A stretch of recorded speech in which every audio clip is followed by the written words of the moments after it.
ప్రజాసేవే లక్ష్యంగా నిరంతరం ముందుకు సాగుతానని కాంగ్రెస్ పార్టీ తొగుట మండల అధ్యక్షులు అక్కం స్వామి అన్నారు.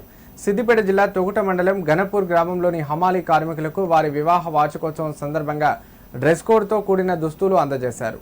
ఈ కార్యక్రమానికి ముఖ్య అతిథిగా స్థానిక ఎస్ఐ రవికాంతరావు హాజరయ్యారు. ఈ సందర్భంగా మాట్లాడిన అక్కం స్వామి రైతులు పండిస్తున్న ధాన్యాన్ని ఎలాంటి ఇబ్బందులు లేకుండా మిల్లర్లకు తరలించడంలో హమాలీ కార్మికుల పాత్ర చాలా కీలకమన్నారు. ఎండనక వాననక నిరంతరం తమ కష్టాన్ని నమ్ముకొని ముందుకు సాగుతున్న హమాలీ కార్మికులకు ఎల్లవేళలా అండగా ఉంటారని హామీ ఇచ్చారు. అనంతరం స్థానిక ఎస్ఐ రవికాంతరావు కాంగ్రెస్ పార్టీ మండల అధ్యక్షుడు అక్కం స్వామి దంపతులను హమాలీ కార్మికులు శాలువాతో సన్మానించారు. ఈ కార్యక్రమంలో గ్రామస్తులు, యువకులు పాల్గొన్నారు.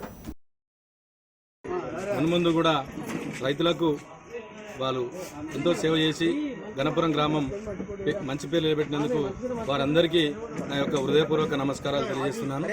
కష్టంలో ఎండనక వాననక రాత్రింబవళ్ళు కష్టపడ్డటువంటి రైతులకు చేదోడు వాదోడుగా ఉండి హమాలీ కార్మికులమని చెప్పేసి మర్చిపోయి మేమే సొంత రైతులము అనేటువంటి ధీమాలో ఈరోజు గణపురంలో ఇప్పటివరకు 26 లారీలు హమాలీ ఎత్తడం జరిగింది. వారికి మనస్ఫూర్తిగా నా యొక్క మరొకసారి శుభాకాంక్షలు తెలియజేస్తున్నాను.